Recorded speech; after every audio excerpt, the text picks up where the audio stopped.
الملائکۃ یا مریم، وہ وقت بھی یاد کرنے کے قابل ہے جب فرشتوں نے کہا اے مریم ان اللہ یبشرکی، بے شک اللہ تجھے خوشخبری دیتا ہے بکلمۃ منہ، اپنی طرف سے ایک کلمے کی۔ حضرت عیسیٰ کو کلمہ کیوں کہا ہے اس کی تفصیل میں پچھلے ایپیسوڈ میں بیان کر چکا ہوں، کیونکہ اللہ کی کلمہ کن کی طاقت سے آپ کو پیدا کیا گیا، تو اس لیے مجازن ان کو کلمہ کہا گیا۔ یہ مطلب نہیں کہ وہ اللہ کا کلام ہے یا اللہ کے معاذ اللہ جسم سے نکلی ہوئی کوئی چیز ہے یا اللہ کی ذات سے نکلی ہوئی، یہ تو کفر ہے۔ تو حضرت مریم اللہ کی عبادت کرتی تھیں، تو ایک دن فرشتہ آیا، سورہ مریم میں اس کو بہت تفصیل سے بیان کیا ہے، وہیں ہم انشاءاللہ اس کی تفصیل بیان کریں گے۔ یہاں جتنی ہیں، کیونکہ ابھی میں نے بار بار آپ کو بتایا کہ ہم نے قرآن کے متن کو فوکس کرنا مقصد ہے کہ جب آپ قرآن تراویح میں سنیں تو آپ کو سمجھ میں آئے، یہ آیتیں سمجھ میں آئیں آپ کو۔ فرمایا اس وقت کو یاد کرو جب فرشتوں نے حضرت مریم سے کہا تو جبریل علیہ السلام نے اکیلے، لیکن جبریل علیہ السلام کو فرشتوں سے تعبیر کیا گیا ہے کیونکہ اس میں جنس کے طور پر سارے فرشتوں نے نہیں، فرشتوں کی ایک جنس تھی جبریل، تو وہ بھی گویا فرشتوں کے نمائندے تھے، اللہ کے نمائندے اور فرشتوں کے نمائندے، تو اس لیے ان کو فرشتوں سے تعبیر کیا گیا، ورنہ حقیقت میں وہ ایک تھے۔ اور اس بات کا بھی امکان ہے کہ جبریل علیہ السلام کے ساتھ اور بھی فرشتے ہوں، لیکن سورہ مریم سے پتہ چلتا ہے کہ جبریل علیہ السلام انسانی شکل میں آئے تھے حضرت مریم کے پاس، اور مرد کی شکل میں آ کے انہوں نے ان کو خوشخبری سنائی، جس سے وہ ڈر بھی گئیں کہ یہ کوئی برائی کی نیت سے تو نہیں آیا، تو انہوں نے فرمایا کہ میں اللہ کا فرشتہ ہوں، میں انسان نہیں ہوں۔ کہا کہ اے مریم ان اللہ یبشرک بکلمۃ منہ، اللہ تمہیں خوشخبری سناتے ہیں کلمے کی جو اس کی طرف سے ہوگا، اسمہ المسیح، جیسے اللہ نے حضرت یحییٰ کا نام پہلے ہی رکھ دیا پیدائش سے پہلے، تو حضرت عیسیٰ کا نام بھی پہلے رکھ دیا، المسیح، ان کا نام ہوگا مسیح، یہ لقب ہے حضرت مسیح، نام تو عیسیٰ ہے، لقب مسیح۔ مسیح کیوں کہا جاتا ہے، اس کے بہت سارے علماء نے اس کی وجوہات بیان کی ہیں، راجح باتیں دو ہیں۔ ایک تو یہ مسح سے نکلا ہے، مسح کا معنی چھونا، تو وہ چھوا کرتے تھے، ظاہر ہے برس کے مریض کو ہاتھ لگایا وہ ٹھیک ہو گیا، مادرزاد نابینا کو ہاتھ لگایا وہ ٹھیک ہو گیا، تو مس سے نکلا ہے۔ بعض نے کہا ہے کہ یہ سیح فی الارض سے ہے، زمین میں چلنا پھرنا، تو حضرت مسیح علیہ السلام قرب قیامت میں جب نازل ہوں گے تو پوری دنیا کا سفر کریں گے، کیونکہ مسلمانوں کے کمانڈر بن کے نازل ہوں گے، پوری دنیا کا سفر کریں گے، اس لحاظ سے ان کو مسیح کہا گیا، واللہ اعلم۔ عیسیٰ، جو عیسیٰ ان کا نام ہوگا ابن مریم، ان کا نام ہی عیسیٰ ابن مریم ہوگا۔ وجیہاً فی الدنیا، دنیا میں بھی عزت دار ہوں گے، والآخرتی، اور آخرت میں بھی عزت دار ہوں گے، ومن المقربین، اور اللہ کے مقرب بندوں میں سے ہوں گے، اور ان کو اللہ ایسے ایسے معجزے دے گا، ویکلم الناس فی المہدی، وہ لوگوں سے ہم کلام ہوں گے ماں کی گود میں بھی، وکہلاً، اور ادھیڑ عمر میں بھی، ومن الصالحین، اور نیک لوگوں میں سے ہوں گے۔ حضرت مریم حیران ہو گئیں، ربی، قالت ربی انا یکون لی ولد، میرے کہاں سے بچہ ہو گیا، میرے کیسے لڑکا ہو جائے گا، ولم یمسسنی بشر، مجھے تو کسی انسان نے ہاتھ تک نہیں لگایا، نہ کوئی ناجائز طریقے سے میرے پاس آیا، نہ کوئی جائز طریقے سے میرے پاس آیا، نہ میں نے نکاح کیا۔ تو فرشتے نے کہا کذالک اللہ یخلق ما یشاء، اسی طرح اللہ جو چاہتا ہے پیدا کر دیتا ہے، اذا قضى امرا، جب وہ کسی کام کا فیصلہ کر دے، فانما یقول له کن، تو وہ صرف اتنی بات کہتا ہے کہ ہو جا، فیکون، وہ بات ہو جاتی ہے۔ وَيُعَلِّمُهُ الْكِتَابَ وَالْحِكْمَةَ، اور اے مریم اللہ تیرے اس بچے کو کتاب کا علم بھی دے گا اور حکمت کا علم بھی، اور تورات اور انجیل کا علم بھی۔ حکمت سے مراد تو احادیث ہیں جو حضرت مریم علیہ السلام، حضرت عیسیٰ علیہ السلام کے اقوال ہیں۔ حضرت عیسیٰ علیہ السلام جیسے ہمارے نبی صلی اللہ علیہ وسلم کی احادیث ہیں، وہ حکمت کی باتیں ہیں، تو حضرت عیسیٰ کے جو ویسے جو باتیں ان کے ارشادات ہیں وہ بھی اللہ ان کو سکھائے گا جو حکمت کی باتیں ہوں گی۔ تورات اس لیے کہ حضرت موسیٰ علیہ السلام کی شریعت ہی پر حضرت عیسیٰ عمل کریں گے، حضرت عیسیٰ کوئی نئی شریعت لے کر نہیں آئے، اس میں تھوڑی سی چینجنگ کی ہے،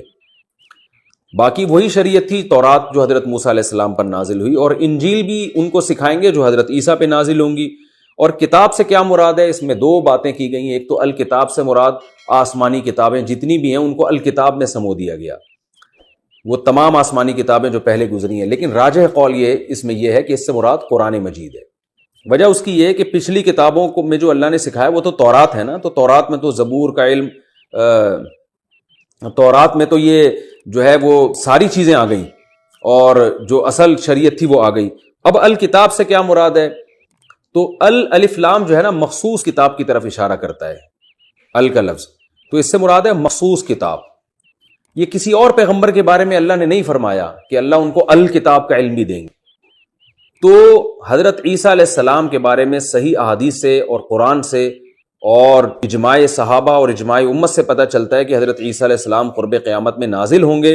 اور قرآن کے مطابق فیصلے کریں گے۔ اس لیے راجح قول اس بارے میں یہی ہے، اس سے مراد القرآن ہے، کیونکہ حضرت عیسیٰ کو اللہ نے قرب قیامت کے لیے منتخب کیا تو اس امت کی قیادت کریں گے، تو اس کے لیے ضروری تھا کہ ان کے پاس قرآن مجید کا علم ہو، کیونکہ وہ جب آئیں گے تو اسلام والی شریعت پر عمل کریں گے، اپنی شریعت لے کے نہیں آئیں گے وہ، تو اس کے لیے ضروری تھا کہ ان کو قرآن کا علم دیا جاتا ان تمام لوازمات کے ساتھ۔ اس لیے اللہ نے فرمایا کہ ہم نے ان کو پہلے سے، یعنی یہ بچے کا ایک معجزہ ہے کہ اللہ اس کو کتاب کا علم بھی دے گا، اور حکمت کا علم بھی، تورات اور انجیل کا علم بھی، اور یہ ایک معجزے کی بات ہے کہ یہ جو اللہ نے فرمایا کہ وَيُعَلِّمُ النَّاسَ کیا ہے وَيُكَلِّمُ النَّاسَ فِي الْمَهْدِ وَكَهْلًا، کہ یہ بچہ ماں کی گود میں بھی لوگوں سے ہم کلام ہوگا اور ادھیڑ عمر میں بھی۔ حضرت عیسیٰ علیہ السلام جوانی میں ہی آسمانوں پہ چلے گئے تھے، تو یہ جو ادھیڑ عمر کلام ہے نا، یہ نارملی کوئی معجزہ نہیں ہے۔ دیکھیں اللہ تعالیٰ تو یہاں حضرت عیسیٰ علیہ السلام کے معجزے ذکر کر رہے ہیں نا، حضرت مریم کو بتایا جا رہا ہے کہ تیرا یہ بچہ ماں کی گود میں بھی کلام کرے گا، اور جب بڑا ہو جائے گا ادھیڑ عمر میں پہنچ جائے گا اس وقت بھی کلام کرے گا۔ تو بھائی بچہ جب ماں کی گود میں ہو پھر کلام کرنا تو عجیب بات ہے، جب ادھیڑ عمر میں پہنچ جائے پھر کلام کرنا کون سی عجیب بات ہے، یہ تو سارے ہی کرتے ہیں۔ تو آج قرآن کی صداقت پتہ چلتا ہے کہ یعنی اس میں اشارہ دے دیا کہ عام طور پر کوئی شخص ادھیڑ عمر میں کلام کرے تو معجزہ نہیں ہے، لیکن عیسیٰ کا اس عمر میں کلام کرنا اس لیے معجزہ ہے کہ عیسیٰ کو اس عمر سے پہلے ہی اٹھا لیا جائے گا آسمانوں پہ، اور یہ قرب قیامت میں نازل ہو کر جب اس عمر میں کلام کرے گا تو یہ معجزہ ہوگا کہ ہزاروں سال کے بعد اللہ نے ان کو دنیا میں بھیجا اور وہ اس عمر میں پہنچنے کے بعد لوگوں سے کلام کریں۔ تو یہ بھی حضرت عیسیٰ علیہ السلام کی زندگی اور حیات کی طرف اشارہ ہے۔ قرآن میں حضرت عیسیٰ کی حیات پر صراحتاً بھی ہے، وہ دوسری جگہ پر اللہ نے فرمایا وما قتلوہ، عیسائیوں نے حضرت عیسیٰ کو نہ قتل کیا، یعنی عیسائیوں نے نہیں یہودیوں نے، وما صلبوہ، اور نہ ان کو سولی پر لٹکایا، بر رفعہ اللہ الیہ، بلکہ اللہ نے ان کو اپنی طرف اٹھا لیا۔ اور حدیث میں بھی آتا ہے کہ حضرت عیسیٰ علیہ السلام زندہ ہیں، قرب قیامت میں نازل ہوں گے۔ تو قرآن اور حدیث میں یہ مسئلہ دوسرے مقام پہ بہت صراحت سے بیان کر دیا، لیکن یہاں بھی اشارے ہیں کہ اے مریم تیرا یہ بچہ بچپن میں بھی ماں کی گود میں ہم کلام ہوگا، اور ادھیڑ عمر میں پہنچنے کے بعد بھی ہم کلام ہوگا۔ تو اس وقت تو حضرت مریم کو بھی اندازہ نہیں ہوا گو کہ اللہ نے اس میں کیا خوشخبری سنائی اور کیا معجزے کا تذکرہ کیا ہے، لیکن جب حضرت عیسیٰ آسمانوں پہ زندہ اٹھے ہیں تو پھر دنیا کو پتہ چلا کہ اس آیت کا مطلب کیا ہے، اور حضرت عیسیٰ کا ادھیڑ عمر میں پہنچ کے لوگوں سے ہم کلام ہونا یہ واقعی ان کا ایک معجزہ ہوگا۔ تو یہاں بھی ایسا ہی ہے، وَيُعَلِّمُهُ الْكِتَابَ وَالْحِكْمَةَ، اے مریم اللہ تیرے بچے کو کتاب کا علم بھی دے گا، یعنی قرآن کا جو صحیح جو راجح تفسیر ہے اس کے مطابق، وَالْحِكْمَةَ وَالتَّوْرَاةَ وَالْإِنْجِيلَ، اور تورات کا علم بھی دے گا اور انجیل کا علم بھی دے گا، وَرَسُولًا إِلَىٰ بَنِي إِسْرَائِيلَ، اور اسے بنی اسرائیل کا رسول بنا کے بھیجے گا۔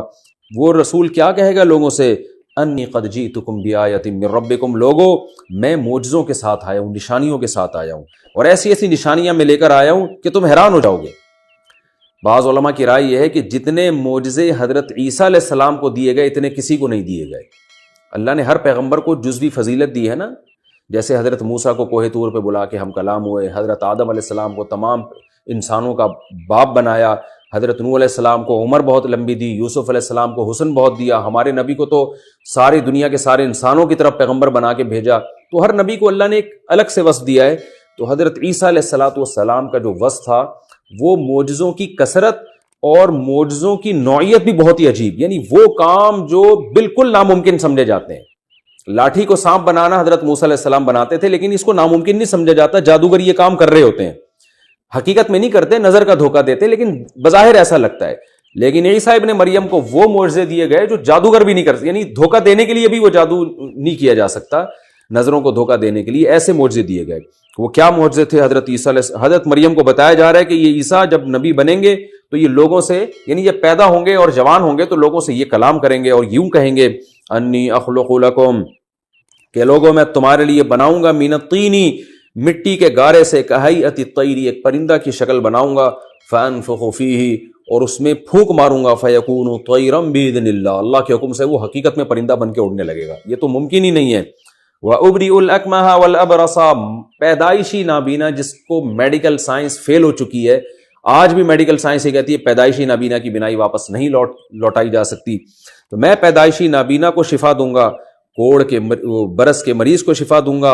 اور مردوں کو زندہ کروں گا، اور یہ تمام کام باذن اللہ، اللہ کے حکم سے ہوں گے۔ کیا مطلب؟ یہ میں نہیں کر رہا، یہ میرے ہاتھ پہ اللہ کر رہا ہوگا. یعنی یہ اس لیے بتا دیا تاکہ لوگ مجھے خدا نہ سمجھنا شروع کر دیں. میرے پاس اختیارات نہیں ہیں, یہ سارے کام اللہ کے حکم سے ہو رہے ہوں گے. وَأُنَبِّئُكُم بِمَا تَأْكُلُونَ, اور تم گھر میں کھانا کھا کے آؤ گے, میں تمہیں بتا دوں گا تم نے کیا کھانا ہے, غیب کی خبر دوں گا. وَمَا تَدَّخِرُونَ, اور گھر میں تم جو چھوڑ کر آؤ گے نا, ذخیرہ کرو گے, وہ بھی میں تمہیں بتا دوں گا. إِنَّ فِي ذَلِكَ لَآيَةً لَكُمْ إِن كُنتُم مُؤْمِنِينَ, اس میں تمہارے لیے نشانی اگر تم ایمان لانا چاہتے ہو. یہ اس کی علامت ہے کہ واقعی میں اللہ کا سچا پیغمبر ہوں. وَمُصَدِّقًا لِمَا بَيْنَ يَدَيَّ مِنَ التَّوْرَاةِ, اور میں تمہارے پاس جو تورات ہے اس کی تصدیق کروں گا. کیونکہ اگر میں اس کا انکار کروں تو ایک نئی آزمائش ہے نا, ایک بات بھی غلط ہے اور ایک نئی آزمائش کے وہ والے نبی صحیح تھے یا یہ والے. تو ہر بات والا نبی پہلے والے پیغمبر کی تصدیق کرتا ہے تاکہ لوگ آزمائش میں نہ آئیں. تو اسی لیے مصدقا لما بین یدی من التوراۃ, جو تورات تمہارے پاس ہے نا, میں اس کو سچا قرار دوں گا, اسی پر تمہیں چلاؤں گا. وَلِيُحِلَّ لَكُمْ بَعْضَ الَّذِي حُرِّمَ عَلَيْكُمْ, اور ایک انعام میرے ذریعے سے اللہ تم پر یہ بھی کرے گا کہ کچھ چیزیں جو تم پر حرام ہو گئی تھی میں ان کو حلال کر دوں گا. بنی اسرائیل کی بد اعمالیوں کی وجہ سے کچھ چیزیں بنی اسرائیل پر اللہ نے حرام کر دی تھی, جیسے ہفتے کے دن شکار ان پر حرام ہو گیا تھا, اور اونٹ کی اور گائے کی چربی وغیرہ ان پر حرام ہو گئی تھی ان کے گناہوں کی وجہ سے, تو یہ میں تم پر حلال کر دوں گا. وَجِئْتُكُمْ بِآیَةٍ مِّن رَبِّكُمْ, اور میں تمہارے پاس اپنے رب کی نشانیاں لے کر آیا ہوں. فَاتَّقُوا اللَّهَ, لہذا اب اللہ سے ڈرو. وَأَطِیعُونْ, اور میری اطاعت کرو. ابھی بھی میری اطاعت نہیں کی تو اس کا مطلب میری نافرمانی نہیں بلکہ یہ اللہ کی نافرمانی ہوگی. یہاں جو اللہ نے فرمایا نا کہ میں حلال کر دوں گا, تو یاد رکھے حلال و حرام کرنا یہ اللہ کا کام ہے, یہ پیغمبر کو اختیار نہیں ہے. قرآن مجید میں دوسری جگہ پر اللہ نے صاف فرمایا لِمَ تُحَرِّمُ مَا أَحَلَّ اللَّهُ لَكَ, اے نبی آپ کیسے حرام کر دیں گے اس چیز کو جو اللہ نے حلال کی ہے. تو نبی صلی اللہ علیہ وسلم کو جب یہ اختیار نہیں تھا تو حضرت عیسیٰ کو کہاں سے, تو اس کو نسبت مجازی کہا جاتا ہے. حضرت عیسیٰ نے کہا میں حلال کروں گا, مطلب یہ کہ حلال تو اللہ کرے گا, میں اس حلت کو بیان کر دوں گا, تو بظاہر ایسا لگے گا جیسے میں حلال کرنا ہوں. اس کو مجازی نسبت کہتے ہیں, حقیقت نہیں ہے. اسی طرح یہاں جو یہ آ رہا ہے ابری الاکمہ, میں کوڑ کے مریض کو, میں نابینا کو آنکھیں دے دوں گا, تو میں نہیں دوں گا, دے گا اللہ. تو میری طرف نسبت اس لیے کہ ذریعہ میں بن رہا ہوں. تو حقیقت میں معجزہ ہو یا کرامت ہو, اس کی تمام تصرفات اللہ کے ہاتھ میں ہوتے ہیں, اس میں پیغمبر کا دخل بالکل بھی نہیں ہوتا. یہ خوب سمجھ لیں. اگر کوئی یہ سمجھتا ہے کہ پیغمبر اپنے اختیار سے چاند کے 2 ٹکڑے کر رہے ہیں یا پیغمبر اپنے اختیار سے مردے کو زندہ کر رہے ہیں, اللہ نے ان کو مردے کو زندہ کرنے کا گویا اختیار دے دیا ہے, تو یہ شرک ہے, کفر ہے, یہ بالکل حرام ہے. قرآن میں جگہ جگہ اس شرک کی اور کفر کی نفی ہے. تو ہمارے نبی نے جو چاند کے 2 ٹکڑے کیے تو صرف اشارہ کیا ہے, ٹکڑے اللہ نے کیے ہیں. حضرت عیسیٰ جو مردے کو کہتے تھے اللہ کے حکم سے کھڑا ہو جا, تو صرف کہتے تھے, زندگی اس میں اللہ ڈالتا تھا. حضرت عیسیٰ جو مٹی کا پتلا بنا کے اس میں پھونک مارتے تھے تو اس میں حیات اللہ ڈالتا تھا, حضرت عیسیٰ نہیں ڈالتے تھے. تو یہ اس نسبت کو مجازی نسبت. اسی طرح حضرت عیسیٰ نے کچھ چیزوں حرام جو تھی حلال کر دیا, تو حضرت عیسیٰ نے نہیں کیا, اللہ نے حلال کیا جس کو حضرت عیسیٰ نے بیان کیا ہے, تو مجازاً ان کی طرف نسبت کر دی گئی ہے. مجازی نسبت ایسے ہوتی ہے جیسے ہم کہتے ہیں یار میں 3 پلیٹیں کھا گیا بریانی کی, تو پلیٹیں تھوڑی کھائی ہوتی ہیں آپ نے تو بریانی کھائی ہوتی ہے جو پلیٹوں کے اندر ہوتی ہے, لیکن وہ بریانی کو حذف کر دیا. گاڑی پنچر ہو گئی ہے, حالانکہ گاڑی نہیں, گاڑی کا ٹائر پنچر ہوا ہوتا ہے. تو یہ لغت میں ایسے مجاز جو ہے نا یہ جائز ہوتا ہے, اس طرح سے مجاز کسی چیز کی طرف نسبت کر دینا. تو آگے فرمائے ان اللہ ربی وربکم فاعبدوہ, اللہ میرا بھی اور تمہارا رب ہے, اس کی عبادت کرو. ھذا صراط مستقیم, یہی ہے